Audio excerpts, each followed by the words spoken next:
Sebelum masuk tahap pengolahan pisang, buat larutan air garam yang nantinya digunakan untuk merendam irisan pisang, berfungsi supaya getah dapat luruh dan memberi rasa gurih pada keripik pisang.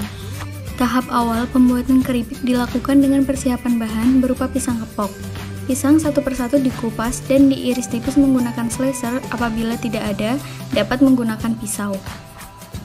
Slice pisang dengan hati-hati dan pastikan ukuran irisan pisang sama rata, tidak terlalu tipis dan tidak terlalu tebal. Hal ini nantinya dapat mempengaruhi lamanya proses penggorengan. Setelah semua pisang telah diiris, kemudian direndam dalam larutan garam yang telah dibuat dan didiamkan selama 30 menit hingga meresap. Setelah 30 menit, pisahkan air rendaman dengan pisang yang telah diiris, kemudian tiriskan pisang hingga atus dan pastikan tidak ada air yang menetes. Memasuki tahap paling penting yaitu penggorengan. Tuang minyak secukupnya dan nyalakan api sedang. Tunggu hingga minyak panas, kemudian masukkan satu persatu irisan pisang agar tidak saling menempel. Jangan lupa pisang yang digoreng dibolak-balik agar tidak gosong. Tekan-tekan keripik pisang hingga setengah kering. Penggorengan dilakukan dengan dua tahap. Tahap pertama, apabila pisang sudah setengah matang, maka diangkat dan tunggu hingga minyak panas kembali. Kemudian, masukkan kembali pisang ke dalam minyak dan tekan-tekan pisang agar dapat matang secara merata.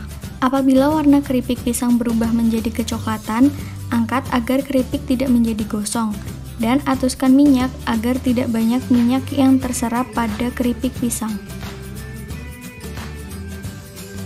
Nah, tahap selanjutnya adalah pembuatan bumbu perasa yang dilakukan dengan mencampurkan 15 gram tepung maizena, 45 gram gula halus, dan 15 gram perasa bubuk. Aduk semua campuran dan pastikan tidak ada gumpalan. Tahap selanjutnya adalah pemberian rasa pada keripik pisang. Bumbu yang telah dibuat pada tahap sebelumnya ditaburkan pada keripik pisang yang telah digoreng. Kemudian pastikan seluruh bagian keripik pisang dapat terbalut dengan bumbu.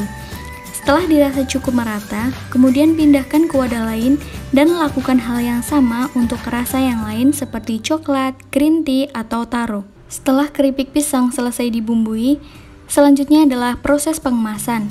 Keripik yang telah dibumbui dimasukkan ke dalam kemasan satu persatu menurut masing-masing rasa. Tahap ini merupakan tahap yang menentukan, karena kemasan yang standar dapat mengangkat citra suatu produk, memberikan nilai tambah dalam penjualan, dan melindungi produk dengan baik. Kemasan harus dapat memenuhi harapan konsumen. Kemasan bisa memberikan perlindungan produk dengan baik dari cuaca, cahaya, perubahan suhu, jatuh, tumpukan, kotoran, serangga, bakteri, dan lain-lain.